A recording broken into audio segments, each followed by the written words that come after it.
Hi students, कैसे हो? तो मैं अपने YouTube channel RK02U super hero पर आपका स्वागत करता हूं। हमने अपनी पिछली वीडियो में मैंने आपको मात्रक पद्धतियां एवं मापक यंत्र और उनका किस किस में प्रयोग किया जाता है उसके बारे में आपको बताया। तो स्टूडेंट्स, आज मैं आपको सेकंड टॉपिक लेके आया हूं। टॉपिक सेकंड हम बात करेंगे किसकी? मैकेनिज्म की। किसकी? मैकेनिज्म। MECHANICS। मैकेनिज्म बोले तो इसको स्टूडेंट बोलते हैं यांत्रिकी। क्या बोलते हैं? यांत्रिकी। बात स्टूडेंट्स हम यांत्रिकी की करेंगे। किसकी करेंगे? यांत्रिकी। यांत्रिकी में स्टूडेंट्स बात करें तो गति गति एवं विराम। विराम बोले तो motion, MOTION, motion and rest. Students, इसको मैं समझाऊं अगर आपको तो बताऊं कि किसी वस्तु, अगर कोई वस्तु है किसी अन्य वस्तु के सापेक्ष, क्लियर, समय परिवर्तन के साथ अपनी स्थिति में अगर परिवर्तन करती है तो इसे वस्तु की गति की अवस्था कहा जाता है। जैसे मैं समझाऊं, अगर वह गति नहीं कर रही है तो वो रेस्ट अवस्था में, विराम अवस्था में है। जैसे मैं समझाऊं स्टूडेंट्स, आपने देखा होगा कि कोई भी व्यक्ति है, अगर देखता है कि जैसे बस में सवार व्यक्ति हैं, तो बस में सवार व्यक्ति देखता है, जब खिड़की से बाहर देखता है तो उसे पेड़ गतिक अवस्था में चलते हुए दिखाई देते हैं, और वह अपने सहयात्री को देखता है तो वह कैसे? विराम अवस्था में दिखाई देते हैं। अगर वही देखे तो सड़क पर खड़े व्यक्ति को बस तथा यात्री दोनों गतिशील अवस्था में दिखाई देंगे, लेकिन अगर वो सड़क पर खड़ा है और उसको जो पेड़ दिखाई देंगे वो विराम अवस्था में देंगे। इसका मतलब ये है कि समय के साथ अगर कोई वस्तु अपनी स्थिति में परिवर्तन करती है तो वह उस वस्तु की गतिक अवस्था होती है, और अगर परिवर्तन नहीं करती है, अपनी स्थिति में ही एक जगह रहती है, तो स्टूडेंट्स समय के साथ परिवर्तन नहीं करती है तो वह विराम अवस्था में होती है। क्लियर? बात करते हैं स्टूडेंट्स दूरी की। यहां पर हम बात करेंगे स्टूडेंट्स दूरी की बात करेंगे। दूरी क्या है स्टूडेंट्स? दूरी क्या है? दूरी के बारे में लिखेंगे गति करती हुई वस्तु। गति करती हुई गति करती हुई वस्तु। क्लियर? गति करती हुई वस्तु के द्वारा, गति करती हुई वस्तु के द्वारा तय किए गए संपूर्ण क्लियर मार्ग की लंबाई दूरी कहलाती है। क्लियर? क्या कहलाती है? दूरी कहलाती है। That is clear. दूरी क्या है? दूरी एक कैसी राशि है? अदिश राशि है। अदिश राशि है। क्लियर? दूरी एक अदिश राशि है। दूरी का मात्रक, दूरी का मान सदैव कैसा होता है? धनात्मक होता है। क्लियर? दूरी का वो मान होता है स्टूडेंट्स, वो हमेशा धनात्मक होता है, अर्थात दूरी कभी ऋणात्मक नहीं ली जाती है। That is clear. दूरी का मात्रक स्टूडेंट्स मीटर है ना, किलोमीटर, किलोमीटर, सेंटीमीटर एंड क्या हो सकता है? मीटर, किलोमीटर, सेंटीमीटर, है ना। एंड बात करें तो आपका होता है फुट भी बोल सकते हैं, है ना, फुट में भी ली जा सकती है, foot. And metre, kilometre, centimetre, foot and प्रकाश वर्ष, है ना, प्रकाश वर्ष आदि होते हैं। क्लियर? आदि होता है, इनमें से आदि होता है। That is clear. यहां तक आपको कोई परेशानी नहीं होनी चाहिए। अगली बात करें स्टूडेंट्स, तो विस्थापन। किसकी? विस्थापन। अब विस्थापन क्या होता है स्टूडेंट्स? बात करें, इसको बोलते हैं विस्थापन मीन्स डिस्प्लेसमेंट, यानी कि प्लेसमेंट, PLACEMENT। क्लियर? डिस्प्लेसमेंट किसी वस्तु की अंतिम स्थिति, कह सकते हैं किसी वस्तु की अंतिम स्थिति, क्लियर, किसी वस्तु की अंतिम स्थिति और प्रारंभिक स्थिति के बीच की, यानी कि स्थिति तथा लिख सकते हैं प्रारंभिक स्थिति के बीच की, किसी वस्तु की अंतिम स्थिति तथा प्रारंभिक स्थिति के बीच की न्यूनतम दूरी को विस्थापन कहा जाता है। विस्थापन कहा जाता है। क्लियर, यहां तक कोई परेशानी नहीं होनी चाहिए। That is clear. मैं इसको साफ कर रहा हूं। आगे देखेंगे स्टूडेंट्स, तो विस्थापन से रिलेटेड हम थोड़ी सी बात करेंगे। विस्थापन, क्लियर।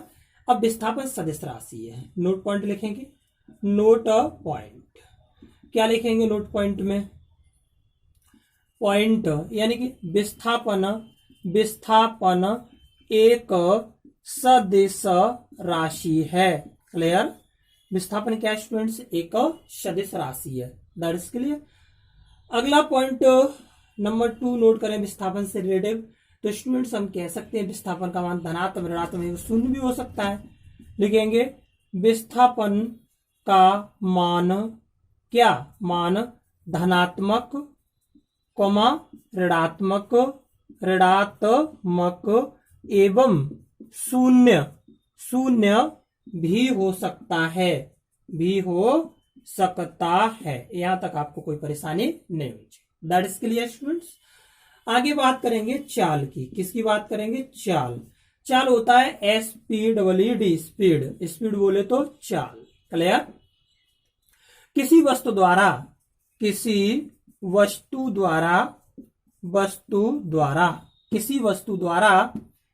इकाई समय में किसी वस्तु द्वारा इकाई समय में तय की गई दूरी के मान को उस वस्तु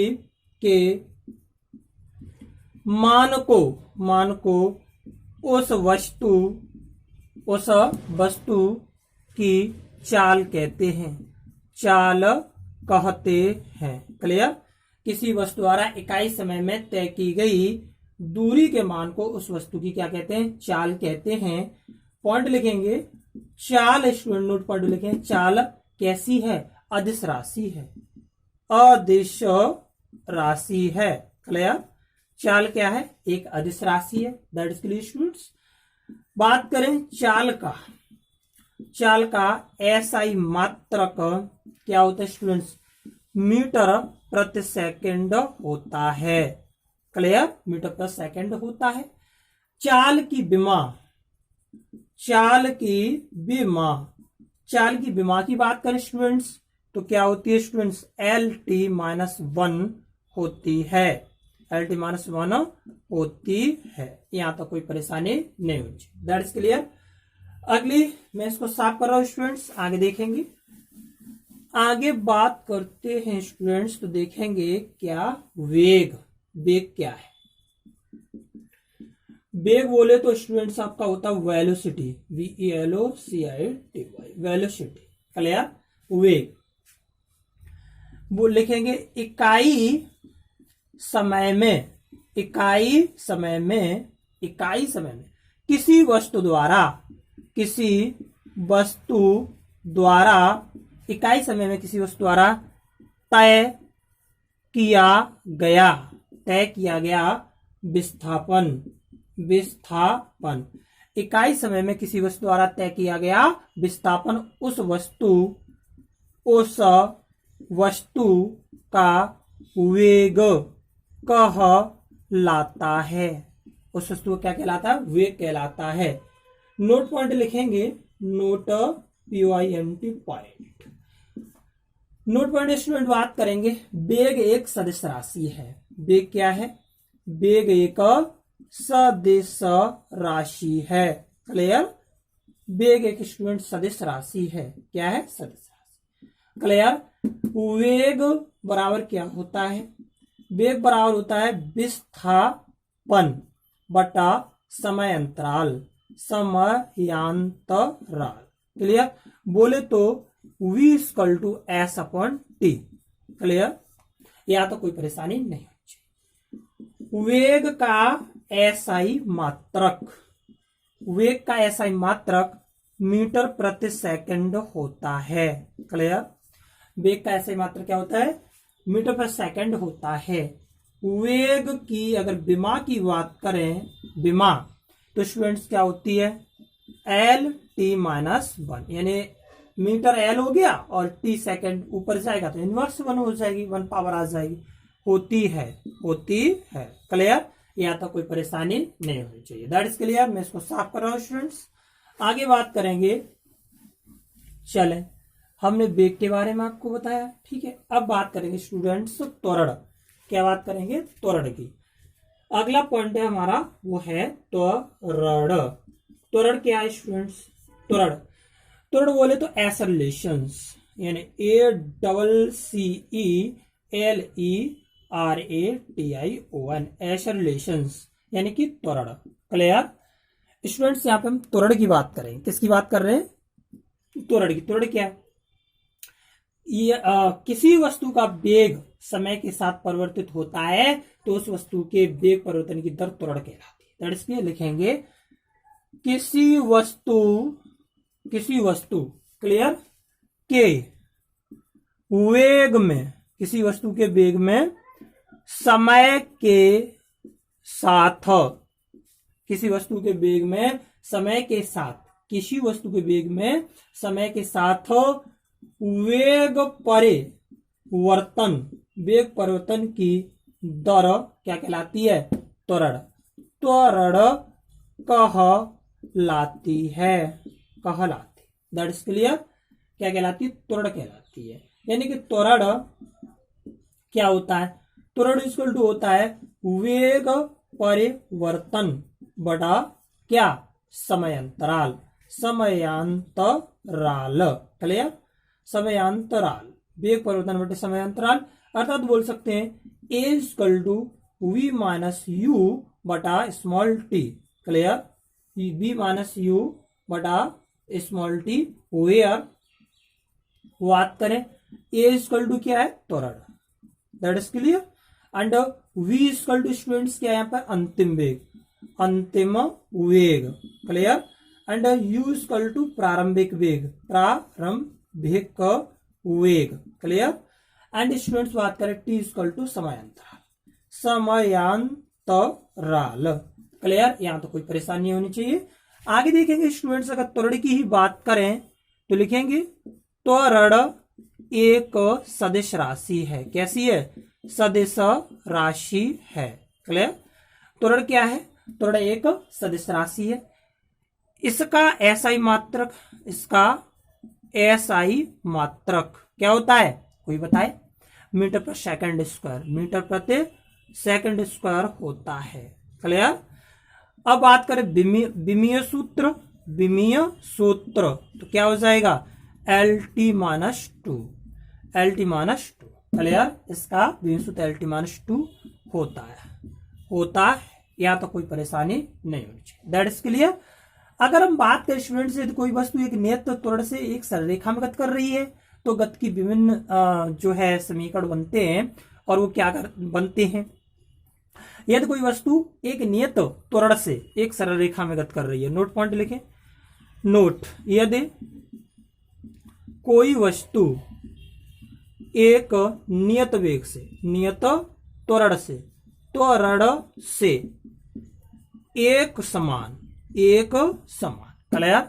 एक समान क्या कर रही है? सरल रेखा में, या कह सकते हैं एक सरल रेखा में गति करे, गति करे, तब डैश करेंगे तो समीकरणों की जो स्थितियां बनेंगी वो निम्न बनेंगी। क्या बनेंगी? Number one, v equal to u plus AT। Clear?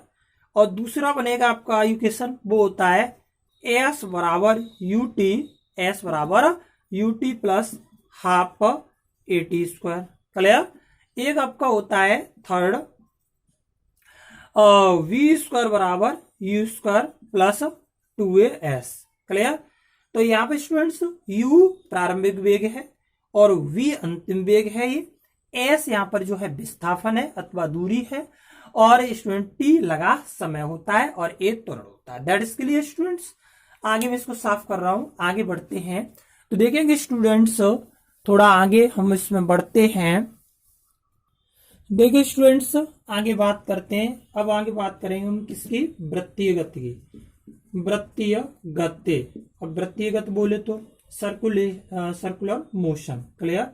तो CIR क्या होता है, CULAR एंड MOTION। इसकी अगर स्टूडेंट्स बात करें तो इसके निम्न पॉइंट होते हैं। क्या पॉइंट होते हैं? नंबर, जब कोई वस्तु किसी वृत्ताकार मार्ग पर गति करती है तो उससे क्या कहते हैं, वृत्तीय गति कहते हैं। ठीक है, जब कोई वस्तु वृत्ताकार मार्ग पर गति करे तो वह वृत्तीय गति कहलाती है। क्लियर स्टूडेंट्स, वृत्ताकार मार्ग पर गति करती है तो वृत्तीय गति कहलाती है। और यदि एक समान चाल से गति करती है तो उसकी गति कैसे कहलाती है, एक समान वृत्तीय गति कहलाती है। यदि वस्तु एक समान चाल से गति करे तब एक समान वृत्तीय गति, ठीक है, कहलाती है। यहां तक कोई परेशानी नहीं होनी चाहिए। अगला पॉइंट स्टूडेंट्स बात करें, एक समान वृत्तीय यानी यूनिफॉर्म सर्कुलर मोशन कहलाती है। अगर बात करें स्टूडेंट्स, अगर हम के एक समान वृत्तीय गति एक त्वरित गति होती है, क्लियर। एक समान वृत्तीय गति एक त्वरित गति होती है, त्वरित यानी कि त्वरित गति होती है। एक समान वृत्तीय गति को एक त्वरित गति कहा जाता है। क्यों? क्योंकि वेग की दिशा प्रत्येक बिंदु पर बदल जाती है। क्योंकि वेग की दिशा प्रत्येक बिंदु पर बदल जाती है। यहां तक कोई परेशानी नहीं होनी चाहिए। That is clear. अगले पॉइंट की स्टूडेंट्स बात करें, यानी त्वरण की दिशा हमेशा कैसी होती है, केंद्र की ओर होती है। That is clear. लिख सकते हैं, चूंकि त्वरण की दिशा हमेशा केंद्र की ओर रहती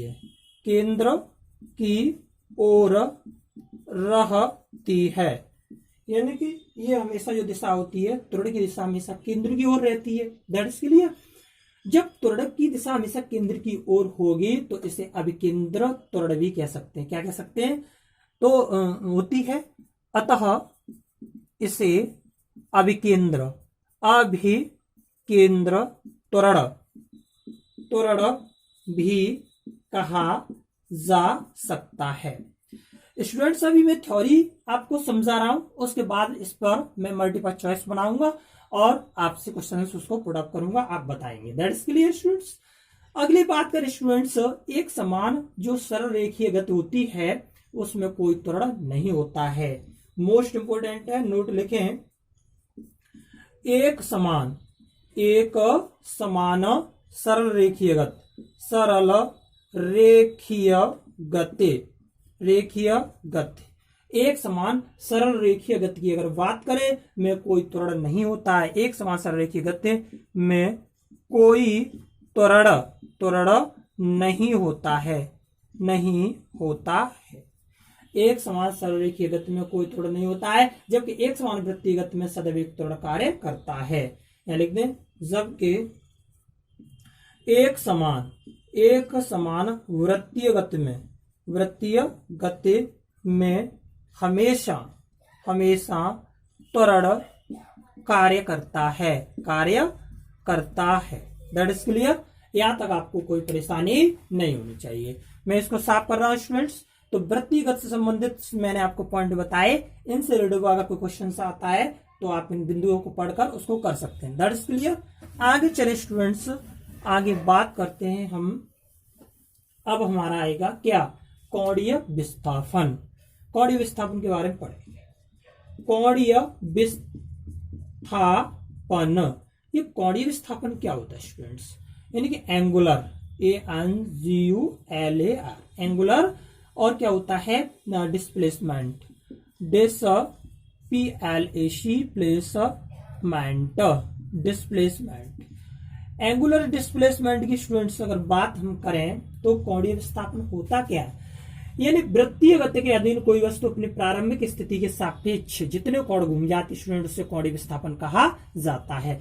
तो चाहे तो नोट कर लें, यानी कि लिखिए, शॉर्ट में बता दे रहा हूं, इसमें क्या होता है, इसमें वृत्तीय गति के अधीन, वृत्तीय गति के अधीन, क्लियर, वृत्तीय गति के अधीन कोई वस्तु अपनी प्रारंभिक स्थिति, अपनी प्रारंभिक स्थिति, अपनी प्रारंभिक स्थिति के सापेक्ष, अपनी प्रारंभिक स्थिति के सापेक्ष जितने कोण घूम जाती है,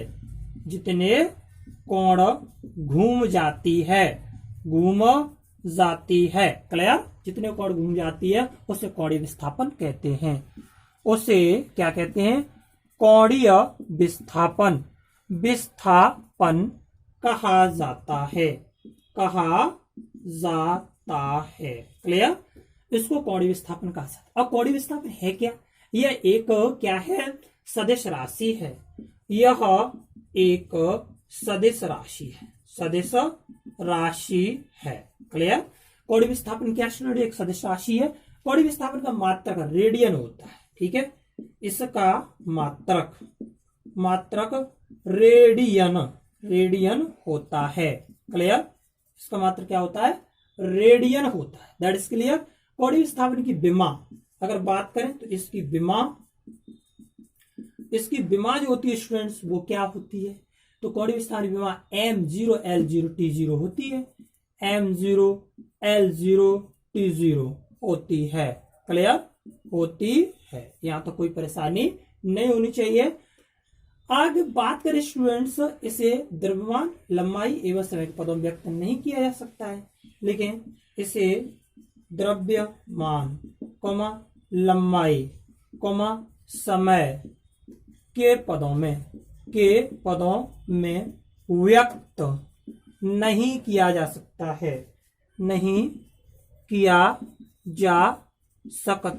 है, यहां तो कोई परेशानी नहीं होनी चाहिए। मैं साफ कर रहा हूं स्टूडेंट्स, आपको कोणीय वेग से संबंधित जो भी चीज है कोणीय विस्थापन से तो आपको समझ में आ गया होगा। आगे बात करेंगे अब हम कोणीय वेग की। चले स्टूडेंट्स, आगे बात करते हैं हम किसकी? कोणीय वेग की, है ना। तो कोणीय वेग में देखेंगे स्टूडेंट्स हम थोड़ा सा आगे देखेंगे स्टूडेंट्स, कोणीय वेग किसकी बात करेंगे हम? कोणीय वेग, इनके फॉर्मूले पूछ लिए जाते हैं अक्सर कर एग्जाम में। एंगुलर, ANGULAR, एंगुलर वेलोसिटी, है ना, VELOCITY, एंगुलर वेलोसिटी की बात करें स्टूडेंट, तो वृत्तीय मार्ग पर गति करते हुए कण के, यानी कि लिख सकते हैं कि वृत्तीय मार्ग पर गति करते हुए वृत्तीय मार्ग पर गति करते हुए कण के कोणीय विस्थापन परिवर्तन की दर को उस कण का कोणीय वेग कहते हैं, क्लियर। यानी कि वृत्तीय मार्ग पर गति करते हुए कण के कोणीय विस्थापन परिवर्तन की दर को उस कण का कोणीय वेग कहते हैं। इसे स्टूडेंट्स ओमेगा बोले तो इससे प्रदर्शित करते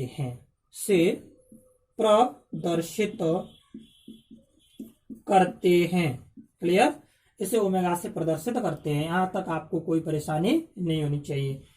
लिखेंगे कोणीय वेग ओमेगा इक्वल टू होता है students delta theta upon delta T, clear.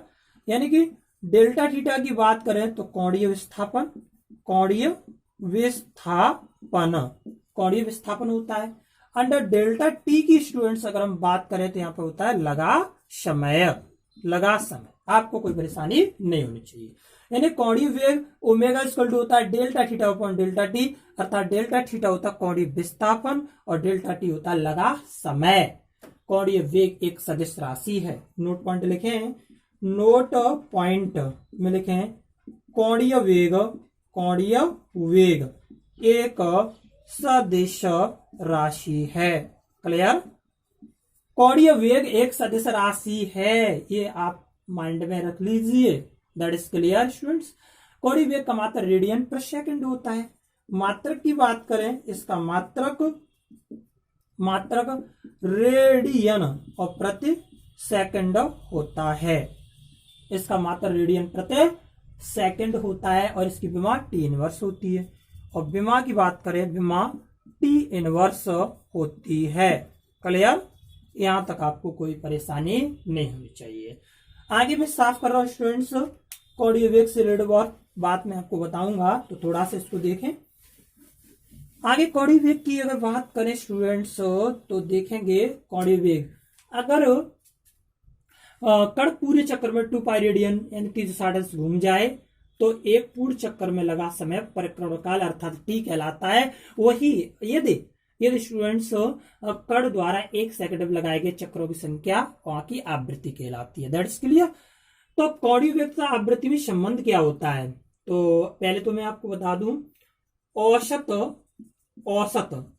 कोणीय वेग, औसत कोणीय वेग होता है 2 पाई अपॉन टी।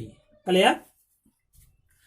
अगर हम यहां से ओमेगा की वैल्यू निकालें, चूंकि यहां नोट करेंगे कि n इक्वल टू होता है 1 अपॉन टी, तो मैं यहां से इसको ऐसे राइट कर सकता हूं 2 पाई इंटू 1 अपॉन टी और टी की वैल्यू n रख सकता हूं, तो ओमेगा बराबर 2 पाई n। बोलो कोई परेशानी यहां तक? आपको कोई परेशानी नहीं होनी चाहिए क्योंकि मैंने 1 अपॉन टी की जगह पे n नोट कर दिया है। ये आवृत्ति होती है, अर्थात कोणीय वेग तथा आवृत्ति संबंध होता है omega equal to 2 pi n होता है। That's clear. अगर कोणीय वेग और रेखीय वेग में संबंध पूछे, तो स्टूडेंट्स क्या होता है? इसमें होता है स्टूडेंट्स आपका v equal to r omega, जहां b क्या रेखीय वेग, r वृत्त की त्रिज्या है। क्लियर? यानी कि हिंदी में नोट करें तो लिख सकते हैं v इक्वल टू रेखीय वेग एंड स्टूडेंट्स जो हमारा r है वृत्त की त्रिज्या, क्लियर? त्रिज्या, ये क्या है? वृत्त की त्रिज्या। तो यहां से हम लिख सकते हैं स्टूडेंट्स रेखीय वेग इक्वल टू होता है वृत्त की त्रिज्या इंटू क्या? कोणीय वेग। ये हमारा रेखीय वेग में और कोणीय वेग में संबंध आ गया। यहां तो आपको कोई परेशानी नहीं होनी चाहिए। That is clear. आगे स्टूडेंट्स बात करते हैं हम किसकी, देखेंगे आगे स्टूडेंट्स हम बात करेंगे सरल मशीन की। किसकी बात करेंगे? सरल मशीन। क्लियर? सरल मशीन बोले तो सिंपल मशीन, MACHIN मशीन की बात। सरल मशीन है क्या? यानी सरल मशीन बल आघूर्ण के सिद्धांत पर कार्य करने वाला एक ऐसी युक्ति होती है जिसकी सहायता से सुविधाजनक बिंदु पर बल लगाकर किसी वस्तु पर कोई कार्य किया जाता है। तो पूछा जाएगा सरल मशीन किस पर कार्य करती है, तो यह बल आघूर्ण के सिद्धांत पर कार्य करती है। लिखेंगे यह बल आघूर्ण के सिद्धांत पर कार्य करती है। क्लियर? और एक निश्चित बिंदु पर बल लगाकर और उसकी सहायता से हम किसी भी वस्तु पर कार्य कर सकते हैं। That is clear. जैसे घिरनी है, अब जैसे कौन सी होती है, जैसे घेरनी है ना, और आपके आता है जैसे पुली बोलते हैं ना, एक होता है स्क्रू जैक, है ना, स्क्रू जैक है। एंड आपका उत्तोलक आते हैं, क्या आते हैं? उत्तोलक आते हैं, है ना। आनत तल आता है, आनत तल आता है ना। ये सारी चीज आपकी किस में आती है, सरल मशीन में आती है। अब स्टूडेंट्स अगर उत्तोलक की बात कर रहे हैं, उत्तोलक, उत्तोलक की बात करेंगे स्टूडेंट, किसकी बात करेंगे, उत्तोलक। इसको बोलते हैं लीवर, LEVER, लीवर, क्लियर। उत्तोलक, उत्तोलक क्या, उत्तोलक सरल मशीन का एक उदाहरण है। यह सरल मशीन का एक उदाहरण है, क्लियर। यह सरल मशीन का उदाहरण है। एक ऐसी सीधी अथवा टेढ़ी छड़ जो किसी भी निश्चित बिंदु के प्रत्यय स्वतंत्रता पूर्वक घूर्णन के लिए स्वतंत्र हो, उसे उत्तोलक कहते हैं। जैसे चिमटा है ना, सरौता है, कैंची है, ठीक है, उत्तोलक है। अब उत्तोलक में क्या क्या होते हैं, मतलब एक सीधी छड़, एक सीधी छड़ या टेढ़ी छड़, ठीक है, जो किसी निश्चित बिंदु के परितय, जो किसी निश्चित बिंदु के परितय स्वतंत्रता पूर्वक घूर्णन के लिए कैसी हो, स्वतंत्र हो तो उत्तोलक कहलाती है, उत्तोलक कहलाती है। जैसे स्टूडेंट्स बात करें तो आपका आता है क्या, चिमटा है, सरौता है, कैंची है ना, चिमटा है ना, सरौता है ना, एंड कैंची आदि। अब बात करेंगे उत्तोलक के प्रकार। तो उत्तोलक में 3 बिंदु होते हैं, क्या होते हैं, 3। अब उत्तोलक की बात करें स्टूडेंट, में इसको साफ कर रहा हूं। पूछा जाए कि उत्तोलक में कितने बिंदु होते हैं, तो उत्तोलक की बात करें, इसमें 3 बिंदु होते हैं। कौन कौन से होते हैं, आलंब, क्लियर, एक आलंब होता है, एक आयास होता है, क्या होता है, आयास, और एक होता है भार, क्लियर, ये सब होते हैं, दैट इज क्लियर। तो आयास, आलंब और भार होता है, यहां तक आपको कोई परेशानी नहीं होनी चाहिए। जैसे मान लो यहाँ कोई एक वेट रखा हुआ है, ठीक है, और इसमें भार है तो ये लोड होगा, यानी भार होगा, क्लियर। और ये इस पे ये कोई तख्ती है, मान लो इस पे ये रखा हुआ है, ये कोई एक आलंब है, जिससे यहाँ पर, और तुमने देखा होगा वो झूले वाले, एक लड़का इधर बैठ जाता है, एक इधर बैठ जाता है, और ये जो है वो है आपका आयास,